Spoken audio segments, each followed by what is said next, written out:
노트르담 드 파리 빅토르 위고 1831년. 노트르담의 꼽주로 알려져 있기도 한 이 작품은 모두 11편으로 구성된 장편 소설입니다. 제1편 1. 대형 홀.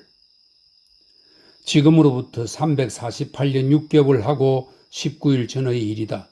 시태섬과 대학구, 도심을 둘러싼 세 겹의 성벽 안에서 쩌렁쩌렁 일제히 울려대는 종소리에 파리 사람들이 잠을 깬 지도 1842년 1월 6일, 그날은 특별히 역사에 남을 만한 사건이 일어난 날은 아니다. 아침부터 파리의 모든 시민과 종들을 온통 들쑤신 사건이란 그리 대단한 것은 아니었다. 피카르디 사람들이나 브로고뉴 사람들이 쳐들어오는 것도 아니었고 성 유골함의 행렬이 지나가는 것도 아니었으며 라스 포도원에서 대학생들의 폭동이 일어난 것도 황공하옵기 그지없는 우리 국왕 폐하께서 납치는 것도 아니었고 그렇다고 파리 재판소 광장에서 남녀 도둑들이 교수대에 매달리는 것도 아니었다. 15세기가 흔히 그러했던 것처럼 그 점엔 그토록 빈번했던 요란스러운 치장을 하고 말머리에 깃털 장식을 단 어느 나라의 사절단이 갑작스레 방문한 것도 아니었다. 실은 불과 이틀 전 그런 기마 행렬이 있긴 했었다. 프랑스 황태자와 플랑드르의 마르그리트 공주 결혼식을 성사시키기 위해 플랑드르 측 사절단이 파리에 입성했던 것이다. 부르봉 추기경은 내키지 않았지만 국왕의 비위를 맞추느라 그쪽 촌뜨기 시장들을 환대해야 했다. 뿐만 아니라 비가 억수같이 쏟아져 문에 걸린 웅장한 휘장들을 모조리 적시는 가운데서도 자신의 성관에서 더없이 아름다운 도덕극과 소극, 풍자극을 베풀어 그들을 즐겁게 해주어야만 했다. 1월 6일 장트 트루아의 말대로 파리 시민의 기분을 온통 들끓게 만든 것은 예로부터 한데 합쳐 이중으로 성대하게 치러지던 주현절과 미치광이절이 겹친 날이었다. 그날 그레브 광장에서는 흥겨운 폭죽이 터져오르고 브라크 교회당에서는 5월의 식목 행사가, 파리 재판소에서는 성사극이 있을 예정이었다. 바로 그 전날 공안장관 나리의 부하들이 투박한 양털로 짠 모자 달린 자줏빛 옷을 갖추어 입고 가슴엔 큼지막한 하얀 십자가를 단 채 거리로 나와 우렁찬 나팔 소리로 모든 행사를 이미 알린 터였다. 해가 뜨자 남녀 시민들은 상점이나 여염집이나 할 것 없이 문을 걸어 잠그고 행사가 열리는 새 장소 가운데 자신들이 원하는 곳으로 무리지어 몰려가기 시작했다. 그들은 나름대로 마음을 정해 폭죽놀이를 즐기거나 식목 행사에 참석하거나 성사극을 구경하면 되었다. 그런데 파리 구경꾼들 특유의 오래된 풍습을 칭찬할 겸 한마디 덧붙이자면 이들 무리의 대부분은 제철을 맞은 흥겨운 폭죽놀이나 문도 창문도 꼭꼭 닫혀있는 갑갑한 건물에서 공연하는 성사극을 즐기러 재판소 대극장으로 몰려갔다는 것이다. 하지만 그들은 제대로 꽃이 피지 않아 수려한 5월이 한창인 떨기나무에는 관심이 없었는지 브라크 교회당 묘지의 썰렁한 하늘 아래 홀로 떨도록 나물 날아 남겨두었다. 특히 재판소 주변 거리로 많은 사람들이 몰려들고 있었는데 이유인즉슨 그저께 도착한 플랑드르 사절단이 성사극과 공연과 더불어 대형홀에서 이루어질 미친 교황 선거에도 참석할 것이라는 이야기가 나돌았기 때문이다. 그 무렵만 해도 이곳 대형홀은 닫힌 실내 공간으로선 세계에서 가장 큰 곳으로 명성이 자자했는데 그날만큼은 이곳에 들어가는 일이 만만하지 않았다. 물론 소발은 17세기 역사가입니다. 물론 소발이 그때까지는 몽타르지 성의 대형홀 면적을 아직 재지 않은 때이긴 하다. 창밖을 내다보는 구경꾼들의 눈에는 인산인으로 붐비는 재판소 광장이 마치 바다처럼 보였다. 그곳으로 통하는 대여섯 개의 길은 강의 하구처럼 시시각각 새로운 사람의 물살을 토해내는 듯했다. 끊임없이 불어나는 사람들의 물결은 광장의 불규칙한 유역 여기저기에 모처럼 튀어나온 건물 모퉁이에서 출렁이듯 부딪히고 있었다. 높다란 고디식 재판소 건물 정면 한가운데의 웅장한 계단은 오르내리는 인파로 뒤덮여 있었다. 그 흐름은 계단 아래에서 갈라져 다시 양쪽 옆으로 퍼져나갔다. 마치 폭포가 호수로 떨어져 내리는 것처럼 그 큰 계단이 그칠 줄 모르고 인파를 광장으로 흘려보내고 있다고나 할까? 고함소리, 웃음소리, 수천 명의 발소리가 뒤엉겨 엄청난 소음과 혼잡을 불러일으키고 있었다. 그러다 이따금 질서를 잡기 위해 치안 행정관이 사람들을 난폭하게 다루거나 하사관의 말 뒷발질 길에 차이곤 한 탓에 웅장한 계단 쪽으로 몰린 인파가 역류하거나 대책 없이 엉키기라도 하면 그 혼잡과 소음은 더욱 심해지는 것이었다. 그러한 질서 유지책은 이른바 공안행정부에서 군법원으로, 군법원에서 기마헌병대로, 다시 기마헌병대에서 오늘날 파리의 치안을 책임질 헌병대로까지 이어지는 훌륭한 전통인 셈이다. 차분하고 성숙한 모습의 또 다른 시민들은 집집마다 문이나 창문, 채광창, 지붕 등에 바글바글 모여 일제히 재판소 쪽과 주변의 떠들썩한 군중을 지켜보고만 있을 뿐 그 이상을 바라는 것 같지는 않았다. 그도 그럴 것이 대부분의 파리 사람들은 그저 엄청나게 모여든 구경꾼들을 구경하는 것만으로도 충분히 만족하고 있었기 때문인데 그 너머에서 무언가 벌어지고 있는 인파의 벽을 대하는 것 자체가 이미 흥미진진한 일이었다. 만약 1830년대 사람인 우리가 상상으로나마 이들 15세기 파리 사람들과 뒤섞여 그들과 함께 서로 부딪히고 밀고 당기면서 엎치락뒤치락 15세기의 그 널따란 재판소 대형 홀, 1482년 1월 6일에는 혼잡한 상황이라 답답했겠지만 그 대형 홀로 걸어 들어갈 수만 있다면 그 광경 또한 흥미와 매력이 없지는 않았을 것이다. 온통 밝고 오래된 것들로 가득한 그곳이 오히려 새롭게 다가왔을지 모른다. 독자 여러분이 동의한다면 이제부터 우리는 온갖 의복들을 갖추어 입은 사람들에 둘러싸여 재판소 대형홀의 문턱을 넘는 순간 경험했을 만한 생생한 느낌을 상상하여 이곳에 쓰고자 한다. 우선 귓속이 윙윙거리고 눈이 빙빙 돌기 시작한다. 머리 위로는 조각한 목재를 입혀 하늘색으로 칠하고 금빛 백합 무늬를 넣은 이중의 둥근 천장이 있으며 발밑으로는 하얀과 검정이 번갈아 펼쳐진 대리석 타일이 깔려있다. 몇 발짝 떨어진 지점부터 유난히 큰 기둥들이 하나둘 실내의 가로방향을 따라 모두 7개의 기둥이 서 있고 세로 방향의 한가운데서 그 둥근 천장을 각각 떠받치고 있다. 처음 4개의 기둥 주위에선 반짝이는 유리와 싸구려 금속 공예품을 파는 장사치들이 고만고만한 장사판을 벌이고 있다. 나머지 3개의 기둥을 따라서는 소송인들이 무릎까지 오는 반바지와 그 대리인들이 법복에 따라 반들반들해진 떡갈나무 벤치들이 놓여 있다.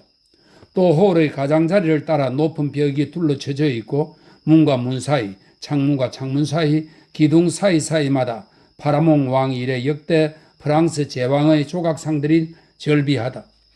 그 모양은 모두 달라 게으른 왕들은 눈을 내리깐 채 두 팔을 축 늘어뜨린 모습이고 용맹하고 호전적인 왕들은 대담 무쌍한 표정으로 고개를 높이 든 채 두 손을 하늘 높이 지켜든 형상이다.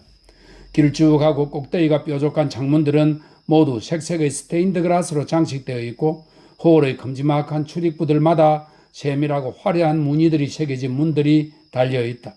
말하자면 둥근 천장, 기둥, 벽체, 창틀, 장식벽, 문짝, 조각상 할 것 없이 전체가 파란과 금색으로 화려하게 치장되어 있다.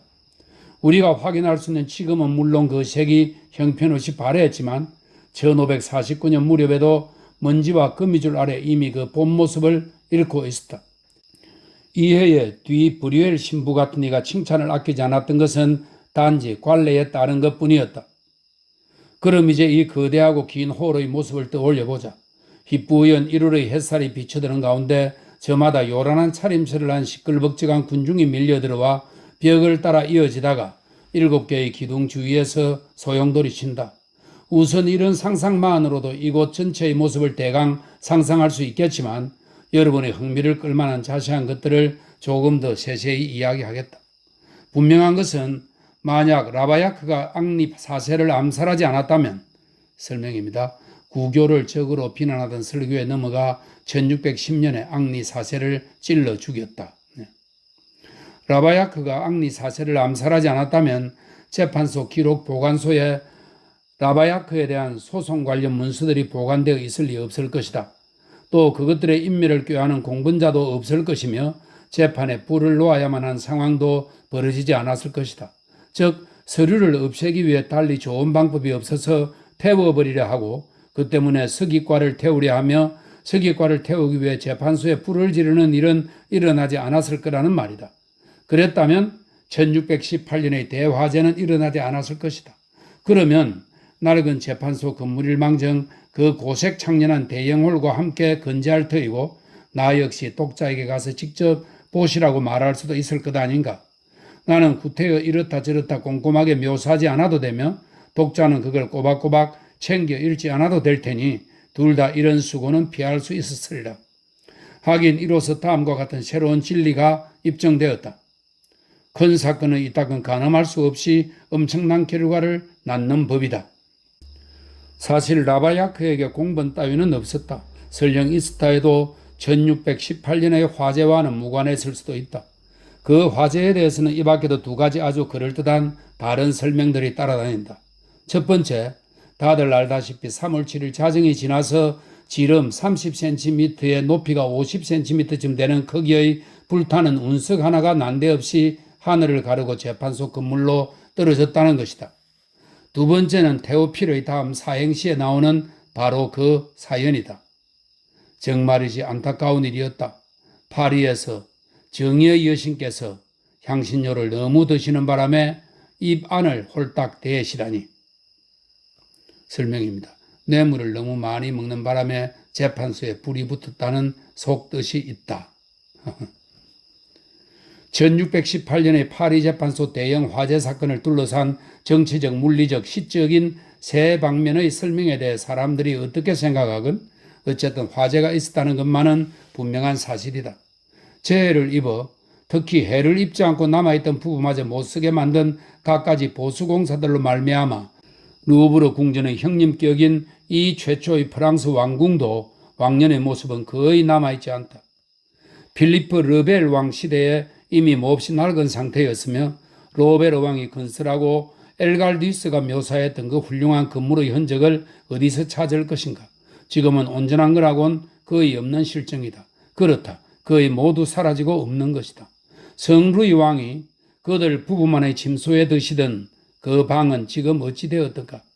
양털로 짠 우도새 민소매의 면모 교직 나사 겉옷을 받쳐 입고 검정 호박단 망토를 걸친 모습으로 양탄자 위에 비스듬히 누워 주행빌과 더불어 재판을 열던 정원은 어디에 있는가? 시지스몽 황제의 방은 어디인가? 샤를 4세의 방은 또 어디에 있는 것일까? 장상 테르의 왕의 방은? 샤를 6세가 특별 사면을 선포한 계단은 어디에 있는가? 마르셀이 황태자의 눈앞에서 로베르드 클레르몬과 상파뉴 원수의 목을 친 돌바닥은? 대립교황 베네딕투스의 교서가 발기발기 찢기던 좁은 문은 어디에 있으며 그 칙서를 가져왔던 자들이 긴 도포 차림에 주교관을 쓴 채로 온갖 조롱과 야유 속에 파리 시내를 돌며 일일이 용서를 구한 뒤 빠져나간 바로 그 작은 문은 눈부신 금박과 지푸른 물감, 끝이 뾰족한 홍해들과 조각상들, 기둥들, 화려한 도들 색임으로 표현된 거대한 반원천장의 대형 홀은 온통 금치를 입힌 침실은 어디에 있으며 솔로몬의 옥좌에 있는 사자상들처럼 정의 앞에 끌맞게 삼가는 태도로 머리를 조아리고 꼬리까지 바짝 내린 채 무릎 꿇듯 문가에 앉아있던 돌사자들은 어디로 갔는가? 그 정교하던 문짝들, 그토록 멋지고 눈부시던 스테인드 글라스들은, 그리고 비스코르네트조차 기죽게 만들었다던, 이 비스코르네트는 노트르담 대성당의 청면 현관의 금속 세공 제작자를 말합니다. 비스코르네트조차 기죽게 만들었다던 그 정교한 철 세공품들은, 뒤앙시의 섬세한 장식 공예품들은, 그 모든 경이로운 것들을 사람들은, 세월은 어떻게 대체한 것일까? 고딕 예술, 갈리아의 역사, 그 모든 것을 대신해서 우리가 물려받은 것은 무엇이라 말인가? 생제르베 성당의 정문을 만든 아마추어 건축가 브로스가 함부로 얼버무려 놓은 무거운 아치들, 이것을 예술이라고 큰소리치는 지경이다. 역사로 말하자면 파투리, 이 17세기의 웅변가입니다. 파투리 같은 부류의 인간들이 짓거리는 소리가 여전히 메아리 치고 있는 그 굵은 원기둥에 감춰진 이야기는 추억일 뿐이다. 허나 지금 그게 무슨 대수인가? 진정한 옛 재판소의 드넓은 홀 이야기로 돌아가자. 이 거대한 평양 400년 공간의 한쪽 끝에는 굉장한 대리석판 하나가 놓여 있다. 길이로 보나 폭으로 보나 두께로 보나 어찌나 길고 넓고 두꺼운지 옛 토지대장에 가르강태야가 입맛을 다시는 듯한 문체로 남긴 기록을 보면 지금까지 이렇게 큰 대리석은 세상 어디서도 본 적이 없다고 할 정도다. 그런가 하면 다른 한쪽에는 기도소가 자리 잡고 있는데 루이 11세는 성모 마리아 앞에 무릎을 꿇고 있는 자신의 모습을 조각에 넣도록 했을 뿐 아니라 멀쩡히 도율에 있는 역대 제왕의 조각상들 가운데 사르마뉴 대제와 성 루이 왕의 조각상을 억지로 빼내 기도소 안으로 옮겨 놓도록 했다. 그 때문에 마치 이가 빠진 것처럼 허전하게 되었지만 유독 그 두 성자를 하늘이 내린 프랑스 임금으로 떠받들던 루이 11세로선 전혀 신경 쓸 만한 문제가 아니었던 듯하다. 이 기도소는 세워진 지 6년이 채 지나지 않아 아직 새 시설이나 다름없었는데 섬세한 건축술의 묘미와 놀라운 조각술 그리고 심오하리 많지 정교한 세공 장식을 통해 저물어가는 고딕 시대의 풍치는 물론 16세기 중반 르네상스의 몽환적 매력까지 줄곧 살아있었다. 특히 정면 출입구 위에 나 있는 작은 꽃 모양의 투명창이야말로 섬세하면서 우아한 매력을 갖춘 걸작으로 마치 철로 세공한 별처럼 보였다. 성사극에 초대된 거물급 인사들과 플랑드르 사절단을 위해서는 홀의 정문 맞은편 벽에 기대어 금빛 비단을 댄 연단을 특별히 마련해 놓았으며 거기서 곧장 귀빈실로 통하도록 출입구를 따로 냈다. 이 연단은 성사극에 초대된 플랑드르 사절단이나 고관들을 위해 마련한 것이다. 관례대로 성사극은 대리석 평판을 무대 삼아 공연될 예정이었다. 이른 아침부터 널따란 판이 준비된 것도 다 그 때문이다. 재판소 서기 조합원들이 촘촘히 줄을 그어놓은 화려한 평판 위에 어디서나 볼 수 있도록 높다란 골조를 짜 올렸고 그 위에 정식 공연 무대가 설치되었다. 한편 휘장으로 가린 그 내부는 탈의실로 사용될 예정이었는데 그로부터 가파르게 걸쳐놓은 계단이 다시 말해 무대로 나왔다가 들어가는 통로인 셈이었다. 다시 말해 그 조악한 계단을 통하지 않고서는 예기치 못한 인물의 등장도 깜짝 놀랄만한 상황도 급변하는 사건의 전개도 없는 셈이니 그것이야말로 유서 깊은 무대 장치의 순박함이 아니고 무엇이겠는가. 재판이 열리든 축제가 열리든 사람들 곁에서 늘 시민의 안전과 즐거움을 책임져야 하는 재판소 소속 경관 4명이 대리석 평판의 네 귀퉁이를 지키고 서 있었다. 재판소의 커다란 시기에서 정오를 알리는 종소리가 울려 퍼지면 연극이 시작될 예정이었다. 공연을 시작하기에는 확실히 너무 늦은 시간이지만 사절단의 일정에 맞추려면 어쩔 수 없었다. 그럼에도 수많은 사람들은 이른 아침부터 이 성사극을 보기 위해 광장으로 몰려든 것이다. 열성적인 관객들은 날이 채 밝기도 전에 재판소의 커다란 계단 앞에 모여 추위를 떨며 기다리고 있었다.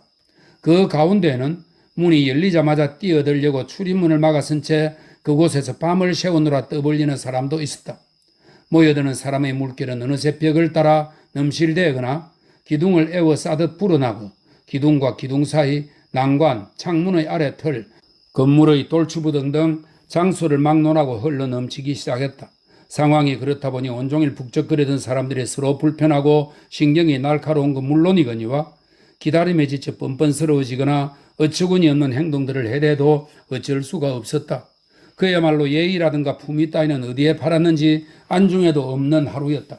이를테면 많은 이들이 북적대다 보니 서로 조금만 닿아도 팔꿈치로 찌르지 말라 야단 법석이었고 발을 밟혔다느냐 하면서 서로 옥신각신했다. 또한 해가 뜰 무렵부터 모여들어 오랜 시간 기다리다 보니 연극이 시작되기도 전부터 피로가 쌓여 지쳐가는 사람들로 아수라장이었다. 사절단에 도착까지는 시간이 아직 많이 남아있는데 인파 속에서 서로 밀고 밀리느라 제풀에 숨이 막힐 지경에 이른 사람들의 광란은 점점 심해지고 있었다. 아울러 귀에 들리는 소리라고는 블랑들르 사람들과 파리 시장, 부르봉 추기경과 대법관, 오스트리아의 마르그리트 공주, 곤봉을 휘두르는 경찰과 추위와 더위, 굳은 날씨, 파리의 주교와 미치광이 교황, 기둥들과 조각상들, 닫히거나 열린 문짝에 대한 얼토당토하는 불평과 아무렇게나 내뱉는 저주의 아우성이 전부였다. 하지만 이런 모든 소동과 소란스러운 광경조차 인파에 섞여있는 학생들과 하인들에게는 그저 신기하고 재미있는 구경거리였다. 그들은 광란 속에서 북적거리는 사람들을 향해 가전 야유와 짓궂은 농담을 던지며 즐거워하고 있었다. 그 가운데서도 특히 눈에 띄게 짓궂은 젊은 패거리가 있었는데 아예 유리창 하나를 부수고는 그 창틀 위에 걸터앉아 태평스럽게 홀 안쪽의 사람들과 광장 바깥쪽 인파를 번갈아 쳐다보며 연신 야유와 농담을 퍼붓는 것이었다. 그들은 홀 맞은편에 누군가를 흉내내기라도 하는지 과장된 몸짓과 야유 섞인 요란한 웃음을 주거니 받거니 하고 있었다. 한마디로 다른 사람들처럼 피곤해하거나 기다림에 지친 모습이 아니라 자기들 처지를 비롯해 눈앞의 모든 상황 자체를 즐기는 것 같았다. 그러니 진짜 구경거리를 기다리는 일이 지루할 턱이 없었다. 이봐, 넌 장 프롤로 더 몰랑드노구나. 젊은 패거리 가운데 하나가 키가 자그마한 금발 소년을 향해 소리쳤다. 그 소년은 귀여운 개구장이처럼 생긴 학생으로 원기둥 꼭대기의 아칸서스 입모양의 장식에 매달려 있었다. 풍차장의 장이라. 이름 한번 멋지다 말이야. 그놈의 팔다리가 정말로 바람에 빙빙 돌아가는 풍차 날개 같으니 말이야. 그런데 대체 언제부터 거기 매달려 있는 거야? 벌써 4시간도 더 됐어. 장 프롤로가 대답했다. 그 시간만큼은 앞으로 내가 연옥에서 치러야 할 시간에서 빼내주어야 할 텐데. 이래봬도 난 시칠리아 왕의 성가대원 8명이 생트 사펠 성당에서 부른 7시 대미사의 시작을 알리는 미사곡까지 들었다니까? 정말 대단한 성가대원들이지. 어째 목소리가 그들이 쓰고 있는 모자 끝보다도 더 뾰족한 것 같더라니까? 그나저나 왕께서는 성요한 봉헌 미사 전에 라틴어를 프로방스 사투리로 읊조리는 것이 과연 성요한의 마음에 드실지 여쭤봤어야만 하는데 다른 한패가 말한다. 시칠리아 왕이 그런 짓을 한 건 엉터리 같은 성가대원을 부려먹기 위해서라고. 그때 창문 아래쪽 인파에 섞여있던 한 노파가 외쳤다. 게다가 미사 한 번 드리는데 파리 돈으로 1천 리브르라니 말이 되는 소리야. 이번에도 파리 어시장에서 거둔 피 같은 돈이겠지 뭐. 순간 생선장수 노파 옆에서 코를 틀어막고 서있던 뚱뚱하고 점잖아 보이는 남자가 불쑥 끼어들었다. 입 다물어 이 할망구야. 미사야 당연히 들어야 하는 건데 할망구는 그럼 왕이 다시 병에 걸려도 상관없단 거야? 지당하신 말씀이에요. 왕실 모피 제조업자이신 질 르코리니나리 원기둥 꼭대기에 매달려있던 학생이 끼어들었다. 우연치 않게 왕실 모피상의 이름이 나오자 직구전 학생들의 폭소가 터졌다. 르코노니, 질 르코노니. 결국 몇몇 사람들이 노골적으로 이름을 불러대며 놀리기 시작했다. 코르누투스 뿔난 털복숭이. 그러자 원기둥 꼭대기에 매달려있던 학생이 한술 더 떠는 것이었다. 그 정도가 뭐 그리 우습다고 난리지. 이래봬도 질 르코르니 어르신은 왕궁 감독관인 장 르코르니 어르신 동생이신데다 뱅센 숲의 1등 문직인 마이에 르코르니 어르신 아드님이시라고요? 집안 모두 파리 시민이고 조상 대대로 아내를 둔 의젓한 남편들이시라니까? 이 말에 사람들은 더욱 웅성거렸다. 뚱뚱한 모피상은 아무 대꾸도 못하고 사방에서 화살처럼 쏟아지는 사람들의 시선을 피하기에 급급하다. 그러나 숨만 가빠지고 식은땀 범벅인 몰골로 벌겋게 달아오는 얼굴을 옆 사람들 어깨 사이로 숨기는 수밖에 빠져나갈 구멍이라고는 보이지 않았다. 마침내 모피상과 마찬가지로 뚱뚱하고 키가 작으면서도 어딘지 품위가 있어 보이는 한 사내가 보다 못해 모피상의 흑기사로 나섰다. 이런 버릇없는 것들이 있나? 아직 학생인 주제에 어른에게 무슨 짓들이냐? 내가 조금만 젊었더라면 니놈들을 몽둥이로 흠씬 두들겨 팬 다음에 그 몽둥이를 불쏘시개 삼아 모조리 태워 죽이고도 남았어 이놈들아. 그 소리에 학생들이 술렁대었다. 하하하, 난데없이 잠꼬대를 한 건 누구지? 무서워 죽겠네. 어디서 날아든 수리 부엉이냐? 아하, 왠지 낯익은 얼굴인데 그렇군, 알아보겠어. 앙드레 뮤니의 어른이시군? 하나가 말했다. 맞아, 대학에 드나드는 책방 주인 4명 중 1명이야? 다른 하나가 말한다. 저놈의 너저분한 학교에는 뭐든지 내식이 있거든. 학생들의 국적도 넷, 축제도 넷, 감사도 넷, 선거인도 넷, 책방 주인도 넷이라니까? 또 다른 하나가 소리쳤다. 학생들이 이렇게 떠들어대자 장 프롤로가 외쳤다. 이런 난장판을 보겠나? 민유에 당신의 책들을 불태워버리겠어. 민유에 당신의 하인들을 두들겨 패주겠어. 민유에 당신 마누라가 입고 있는 옷가지를 찢어버리겠어. 마음씨 착한 뚱보 아가씨 우다르드의 것도 그 아가씨는 과부처럼 순진하고 쾌활하지.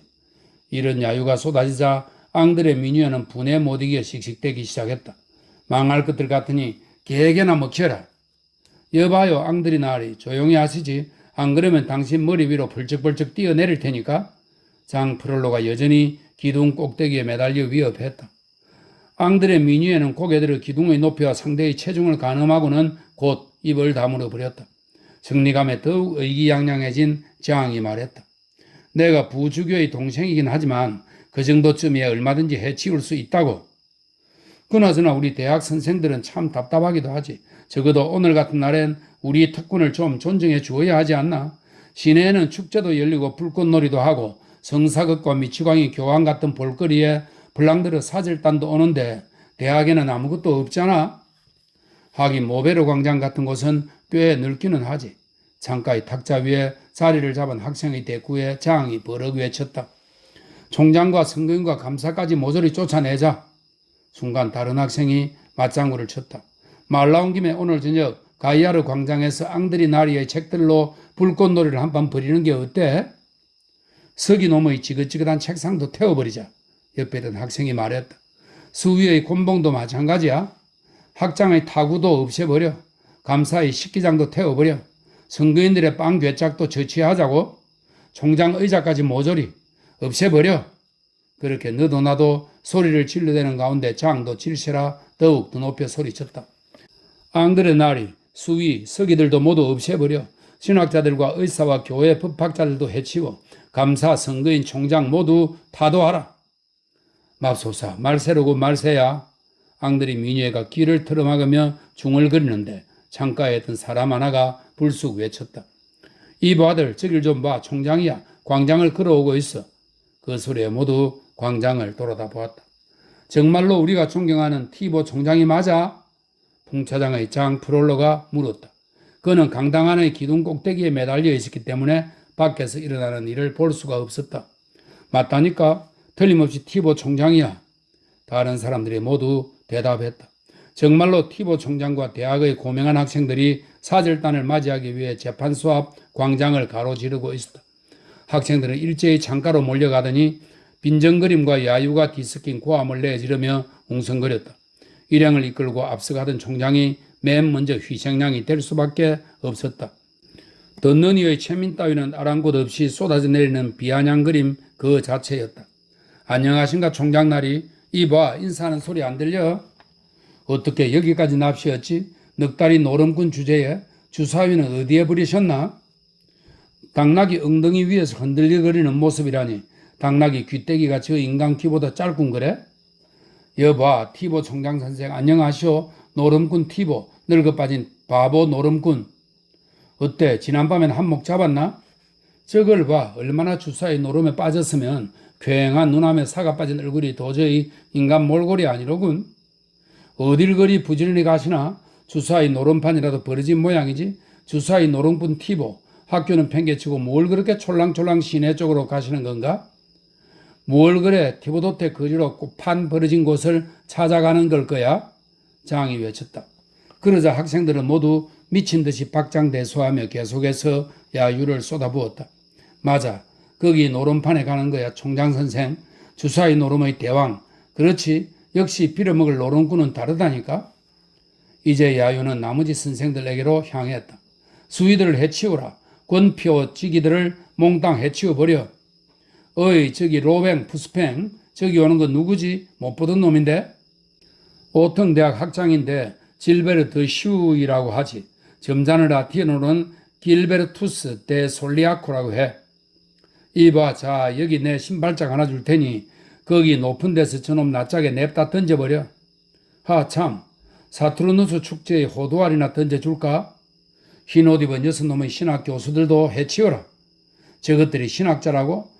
난 또 생트 주니비에버가 파리시에 하사신 하얀 거위 새끼 6마리인 줄 알았지 뭐야?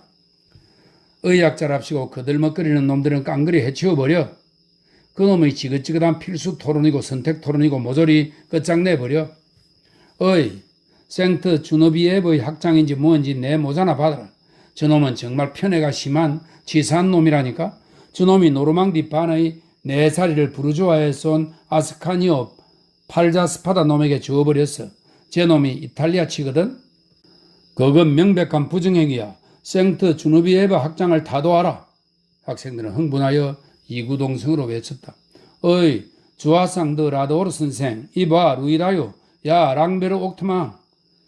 귀신은 다 어디서 뭐하고 있는 거야? 저런 독일반 학장의 숨통이나 따보지 않고 그 옆에 회식 제의를 걸친 샹트 사펠 소속 사제들도 해치워.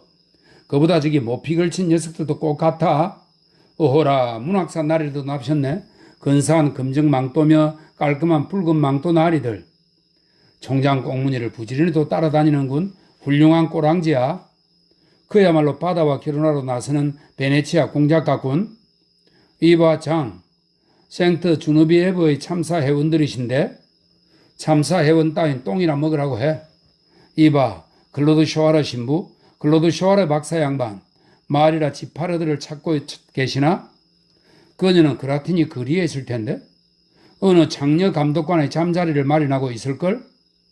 사드니에나 되는 영업체를 내고 있다는군. 아니면 손님한테 내게 했을걸? 아니 너도 대접받고 싶은 거야?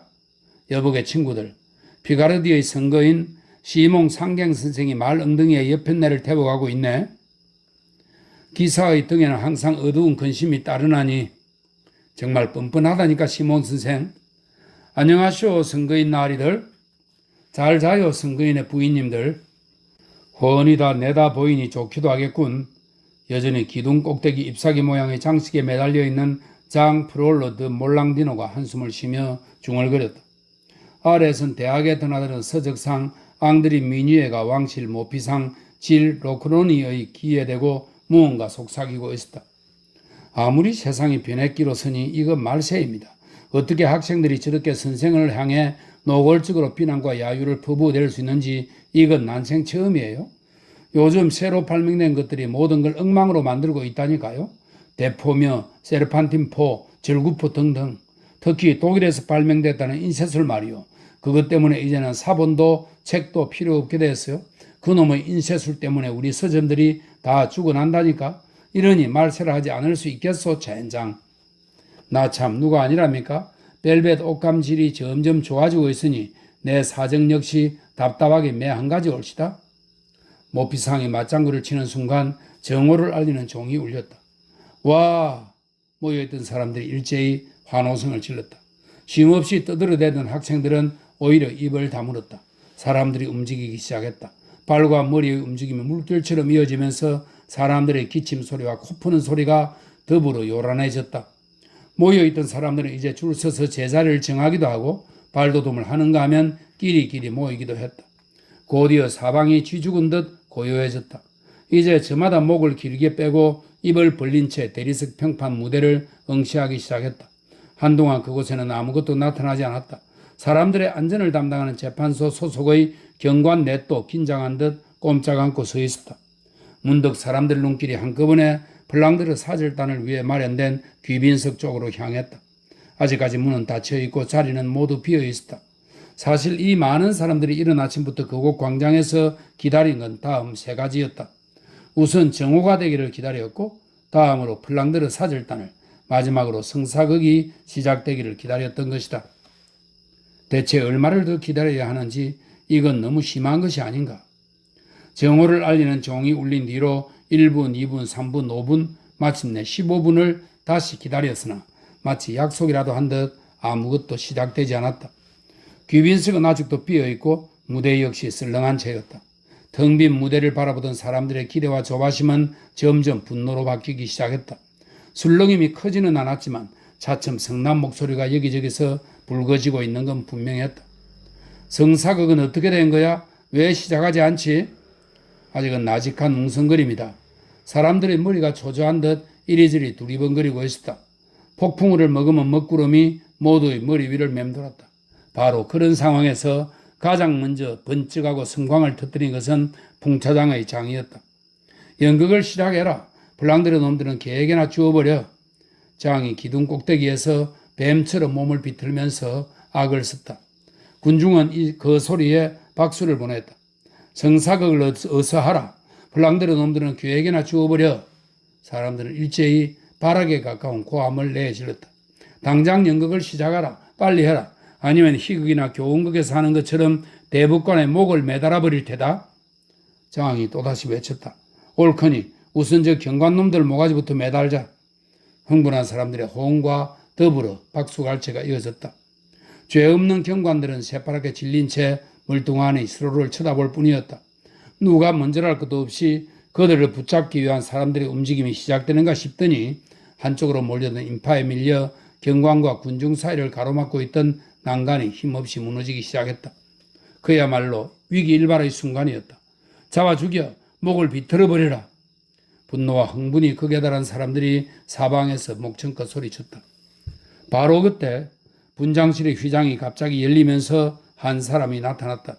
그와 더불어 사람들도 일제히 멈칫하더니 마치 마술이라도 걸린 듯 호기심 어린 눈으로 무대를 바라보게 되었다. 조용 조용. 난데없이 나타난 사내는 몹시 불안한 듯 팔다리를 벌벌 떨면서도 허리를 굽실대면서 대리석 무대의 가장자리까지 걸어 나왔다. 아울러 그의 허리는 점점 더 깊게 숙여져서 나중에는 아예 무릎을 꿇은 것처럼 보였다. 어느새 주위의 소라는 완전히 가라앉았다. 들리는 것이라고는 침묵 속에 가끔씩 들려오는 나지막한 소음들 뿐이었다. 이 자리에 모여주신 시민 여러분, 마침내 사내가 입을 열었다. 저희는 추기경 각하를 모시고 성모 마리아의 올바른 심판이라는 매우 아름다운 교훈극을 여러분들에게 보여드리게 된 것을 대단히 영광스럽게 생각하는 바입니다. 유피테르 역은 제가 맡았습니다. 추기경 각하께서는 지금 오스트리아 공작 사절단과 함께 오고 계십니다만 사절단 일행은 보대 문 앞에서 대학 총장의 환영사를 듣는 중이라 예정된 공연이 지연되고 있습니다.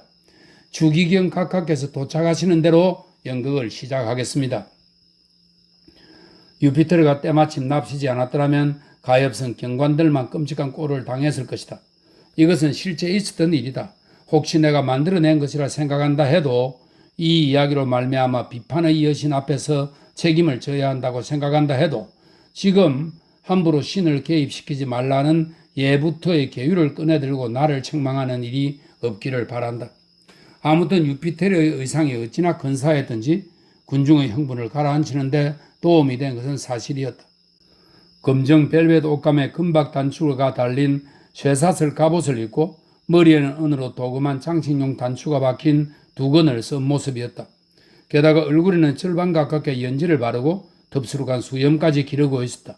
손에는 원통형을 둘둘만 금색 마분지를 들고 있었다. 번뜩이는 쇠붙이를 비스듬히 박아 넣은 소도구는 연극에 대한 약간의 지식을 가진 사람이라면 누구라도 번갯불을 나타내고 있다는 것을 알 수 있었다. 또한 살색으로 칠한 다리는 그리스식 리본으로 장식되어 있었다. 사실 그런 분장들만 아니었다면 그의 근엄한 태도로 미루어 베리 공작 군단에 소속된 브르타뉴 출신의 사수 못지않다고 할 만했다. 2. 피에르 그랭구아르. 한편 그가 양해의 말을 전하는 동안 유피테르 차림에 대한 사람들의 감탄과 경의의 감정은 차츰 수그러 들고 있었다. 그리고 마침내 추기경 각하께서 도착하시는 대로 연극을 시작하겠습니다 라는 말에 이르러서는 사람들의 북받치는 분노와 야유의 함성에 묻혀 목소리조차 들리지 않았다. 당장 시작해. 얼른 연극을 시작하란 말이야. 성난 궁중은 일제히 고함치기 시작했다. 그 중에서도 짱드 몰랑디노의 목소리가 어찌나 날카롭던지 마치 새된 피리 소리처럼 멀리 울려 퍼졌다. 지금 당장 시작해. 유피테르와 부르봉 추기경을 쳐 없애라. 빠질치라 창가에 있던 로뱅 푸스펜과 신학생들 패거리도 바락바락 악을 쓰댔다. 지금 당장 교훈극을 시작하란 말이야. 당장. 그렇지 않았다간 배우들과 추기경을 몽땅 잡아다 목을 매달아 버릴 테다. 또다시 시작된 야유와 소동 때문에 요란하게 분장한 유피테르의 얼굴까지 겁에 질려 하얗게 그만 변했다. 어찌나 혼비백산했는지 그는 들고 있던 번갯불 소도구를 떨어뜨리고 두건까지 벗어들고는 연신 허리를 굽실거리면서 더듬거렸다. 추기경 각하께서는 사절단 일행은 블랑드르의 마르그리트님께서는 겁에 질려 자기가 무슨 말을 하는지도 모르는 모양이었다. 이러다간 분노한 사람들이 당장이라도 목을 매달 것만 같아 두려웠던 것이다. 조금만 더 기다리게 했다가는 성난 군중 속에 목이 매달릴 것이고 기다리지 않았다가는 추기경에게 목이 달아날 판이었다. 결국 이러나 저러나 어느 쪽을 보아도 사형대밖에는 보이지 않는 셈이었다. 그러나 다행스럽게도 공경에 빠진 그를 위해 때마침 구원자가 나타났다.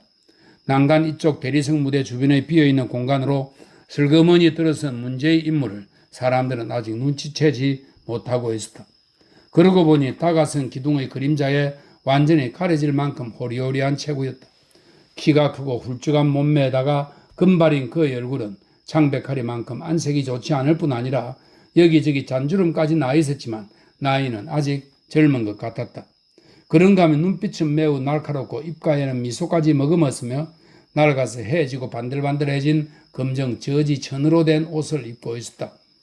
유피테르의 구원자는 대리석 무대 앞쪽으로 걸어나와 성난 군중의 공격을 한몸에 받고 있는 가엾은 유피테르에게 손짓했다. 그러나 혼이 빠져나갈 정도로 당황하고 있던 유피테르는 아직도 그의 등장을 눈치채지 못하고 있었다. 구원자는 한 걸음 더 다가가 큰 소리로 그를 불렀다. 이봐 유피테르.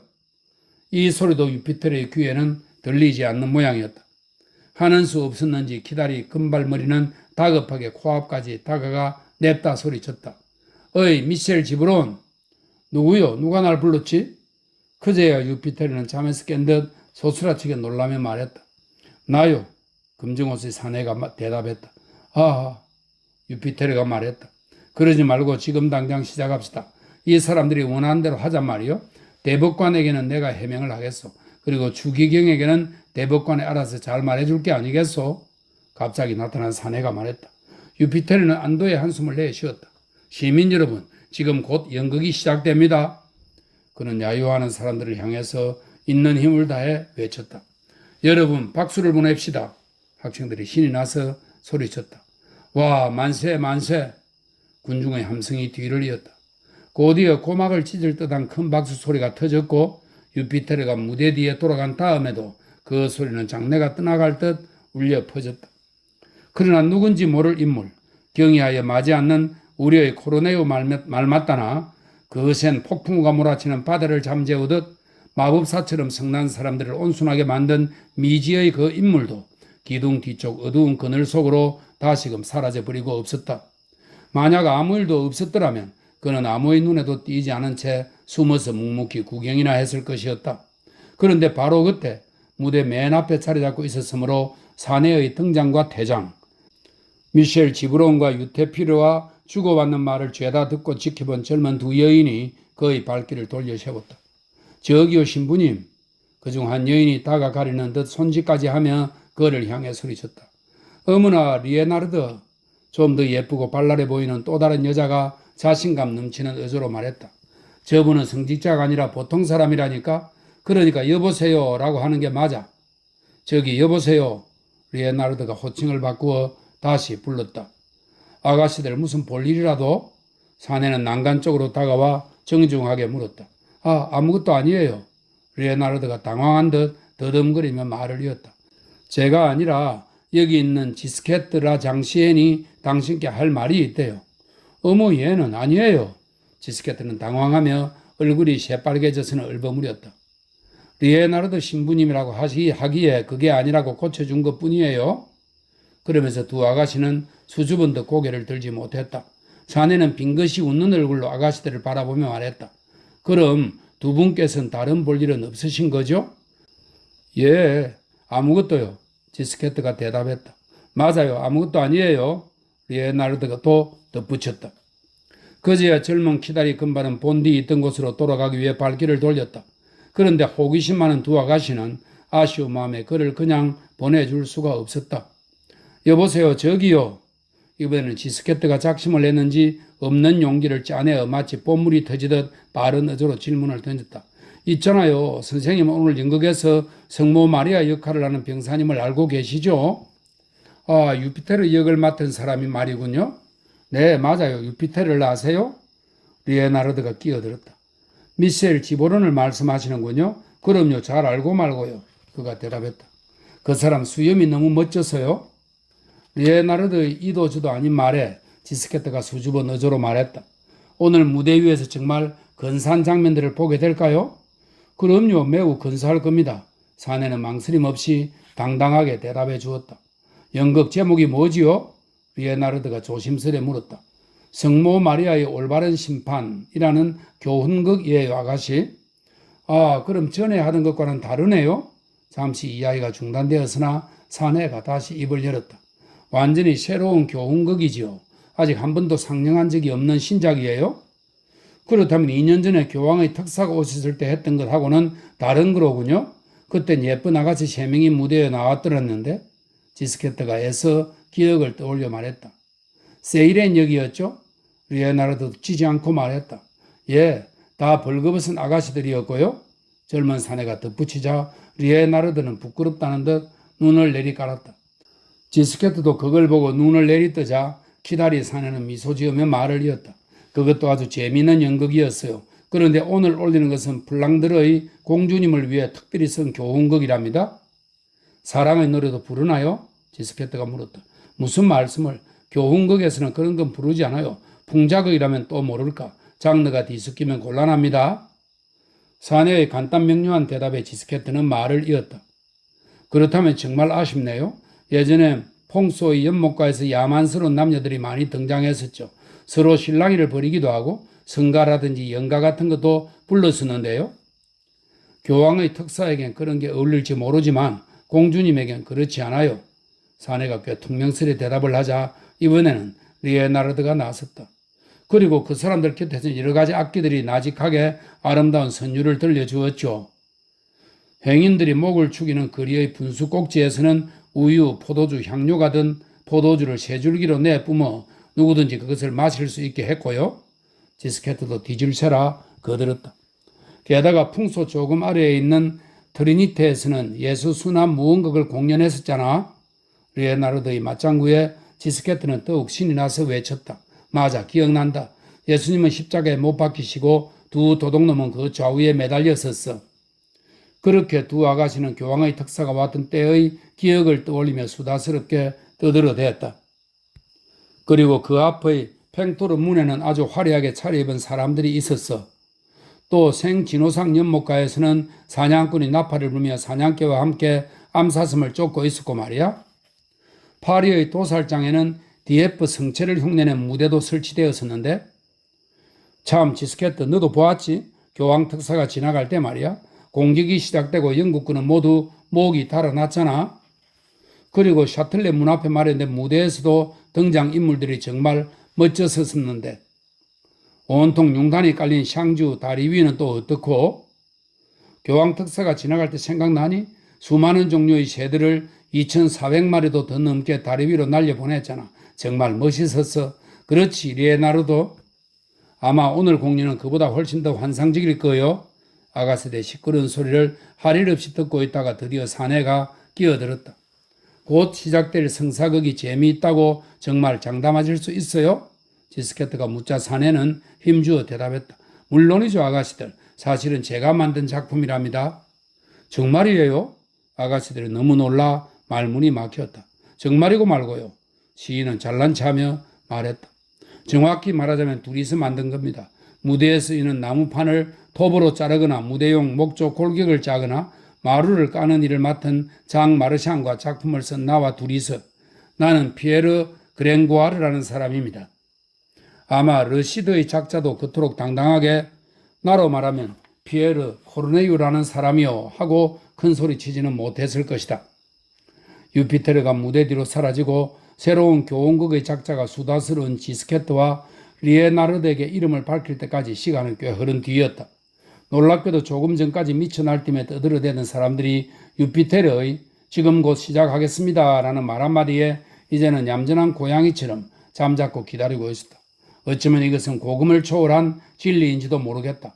따지고 보면 어느 공연장에서든 안달난 관객을 진정시키는 방법은 바로 그 한마디 아니겠는가. 하지만 기둥 꼭대기에 매달려 있는 장은 더 이상 버틸 수 없었는지 얌전해진 관객들 머리 위로 여전히 악을 써대고 있었다. 야, 이 유피테르 놈아, 성모 마리아 놈, 사람 놀리냐? 연극은 어떻게 된 거야? 금방 시작한다더니 누굴 약 올리는 거야? 한바탕 뒤집어 놓기 전에 당장 시작하란 말이야. 이걸로 충분했다. 바로 그 순간 목재 난간 속의 악사들에게서 높낮이가 제각각인 악기들의 소리가 들려오기 시작했다. 이었고 검은 막이 오르면서 요란한 분장과 의상으로 치장한 배우 4명이 무대로 이어지는 가파른 사다리를 타고 오르더니 뚫어지라 쳐다보는 수많은 관객들을 향해 허리를 깊이 숙였다. 동시에 배경으로 흐르던 음악 소리가 멈추었다. 바야흐로 기다리고 기다리던 연극이 막 시작될 참이었다. 연달아 이어지는 배우들의 등장 인사에 사람들은 기대와 흥분이 담긴 박수갈채를 아낌없이 보냈다. 장내의 분위기가 정리되고 장기침 소리 하나 없는 완전한 고요 가운데 서시 낭독이 시작되었는데 그것에 대해서는 더 이상 설명하지 않겠다. 그것은 예나 지금이나 마찬가지지만 관객들은 배우들의 대사보다는 그들의 의상에 더욱 관심을 보이기 마련이니까. 생각해보면 그럴만도 하다. 첫 번째로 무대에 오른 4사람은 모두 노란과 하양이 반씩 어울리진 긴 옷을 입고 있어서 모두 거기서 거기인 듯 보였지만 옷감의 질은 약간 달랐다. 첫 번째 배우는 금색과 은색의 화려한 비단옷이었고 두 번째는 견직물이었으며 세 번째는 모직, 네 번째 배우의 옷은 마로 만들어진 것이었다. 또한 첫 번째 배우는 오른손에 칼을 들었고 두 번째는 금빛 열쇠 2개를 쥐고 있었으며 세 번째는 거울을, 네 번째는 쟁기를 들고 있었다. 이러한 의상과 소품들만 보아도 배우의 역할을 충분히 짐작하고도 남았으나 그럼에도 혹시 이해를 못하는 사람들이 있을까 4사람의 옷자락에는 검은 글씨로 이런 설명이 굵게 새겨져 있었다. 즉 비단 옷자락에는 나는 귀족입니다. 견직물 옷자락에는 나는 성직자입니다. 모직 옷자락에는 나는 상인입니다. 그리고 마직 옷자락에는 나는 농부입니다. 라고 말이다. 이들 배우 4명 가운데 2사람, 즉 성직자와 농부는 상대적으로 짧은 옷길이와 머리에 크라미뇰 모자를 쓴 것으로 보아 남자라는 것을 알 수 있었다. 나머지 2사람, 곧 상인과 귀족은 성직자나 농부보다 길이가 긴 옷을 입고 머리에는 어깨까지 내려오는 두건을 쓴 것으로 보아 여자임이 틀림없었다. 그들의 관례에 대해서는 서시를 잘 듣고 있으면 심보가 어지간히 비뚤어지지 않는 이상 거기의 줄거리가 어떻게 흐를지 대강 알 수 있었다. 즉 농부는 상인과 결혼하고 성직자는 귀족과 결혼한 사이임을 알 수 있었다. 그리고 이들 행복한 두 부부는 귀중한 황금 돌고래 상 하나를 공동으로 소장하고 있는데 그것을 가질 자격은 이 세상 최고의 미인에게만 있었다. 결국 황금 돌고래를 가질 만한 미인을 찾아 그들은 온 세상을 헤매고 다니는 처지였다. 그동안 골콘다의 여왕, 트레브존의 공주는 물론 타타르족 칭기스칸의 딸을 비롯한 수많은 미녀들을 찾아갔었지만 모두 퇴짜를 넣은 다음 이곳 파리 재판소의 대리석 무대에 도착하여 쉬고 있는 셈이었다. 그들은 쉬는 동안에도 점잖은 관객들을 상대로 문학사 시험의 궤변이나 논문 발표, 3단 논법, 공개 토론회나 나올 법한 수많은 격언과 금언들을 주절대고 있었다. 참으로 훌륭한 솜씨였다. 그들이 그처럼 화려한 비유의 언변을 쏟아내는 사이 조금 전 수다스럽고 어여쁜 두 아가씨에게 제 이름을 밝힌 이 연극의 작자 피에르 그랭구아르만큼 무대에 신경이 바짝 곤두세우고 있는 사람은 없었다. 그는 두 아가씨와 헤어져 몇 걸음 떨어진 기둥 뒤로 돌아간 뒤 눈을 크게 뜨고 귀를 기울여 연극을 즐기고 있었다. 그가 쓴 서시가 낭독될 때 울려 퍼지던 우레 같은 박수갈채 소리가 아직도 그의 마음을 뒤흔들고 있었다. 또한 배우들의 입을 통해 자기 생각들이 관중의 가슴 속으로 하나둘 파고드는 것을 보며 황홀한 감동에 사로잡히지 않을 수 없었다. 과연 피에르 그랑구아르가 아닌가 말이다. 그러나 황홀하던 순간은 곧 산산이 깨지고 말았다. 승리의 감동에 푹받친 그랭구아르가 축배의 술잔을 들어 입술에 갖다 대리는 순간 한 방울의 쓴맛이 어느새 그 안으로 섞여들었던 것이다. 구경꾼 속에서 이리저리 떠밀려 다니던 거지 하나가 제대로 된 적선 한 푼 받지 못하자 옆 사람 주머니까지 뒤졌지만 별 소득이 없었다. 그래서 어디 높은 곳이라도 올라가 앉아 사람들 이목이라도 끌어 푼돈이라도 모아보자 생각했다. 누더기를 걸친 거지는 사람들 눈에 잘 띄는 자리를 찾아 열심히 두리번거렸다. 마침내 그는 서시의 첫 문장이 낭독될 즈음 귀빈석 난간 밑 차양까지 기어 올라갔다. 그러고는 거기 주저앉아 자기 누더기와 오른팔에 흉측한 상처를 내보이며 사람들 주위를 끌려 애썼다.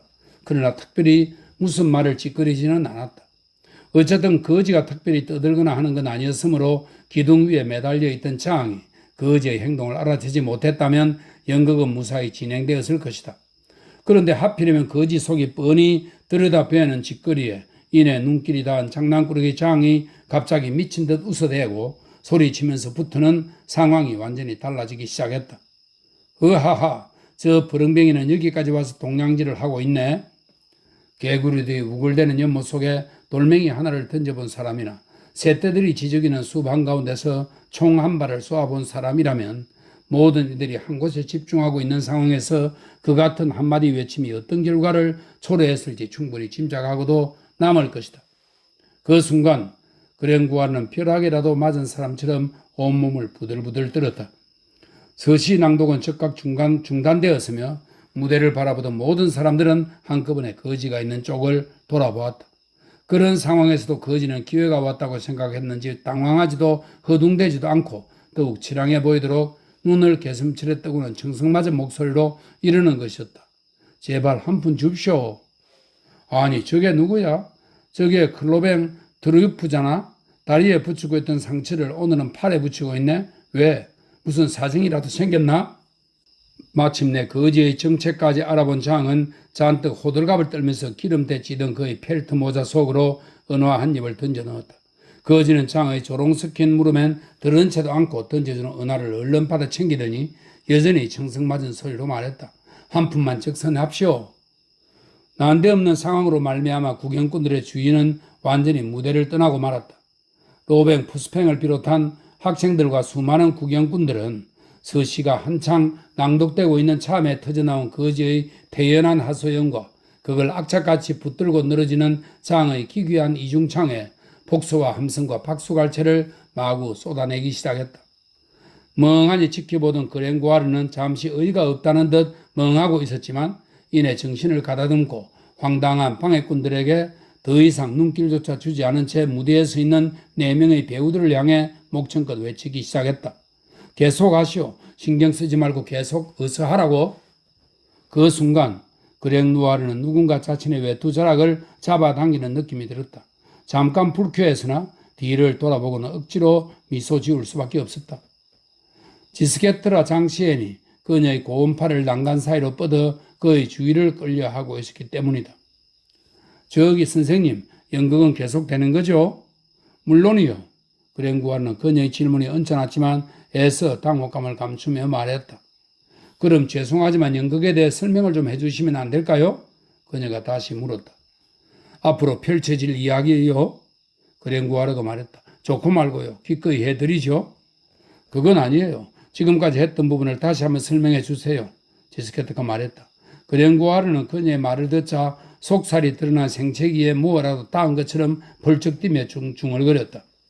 뭐 이런 멍청한 계집애가 다 있어? 이 순간 이후 철없는 지스케트는 그랭구아르의 관심 밖으로 영영 밀려나고 말았다. 한편 배우들은 그의 지시에 따라 연극을 계속했다. 관객들도 무대 위 배우들이 다시 대사를 읊는 걸 보고는 잠자코 귀를 기울이기 시작했다. 그럼에도 느닷없이 맥이 끊긴 탓인지 중간에 다시 이야기를 이어보려 해도 매끄럽게 되지 않아 정치가 줄어들 수밖에 없었다.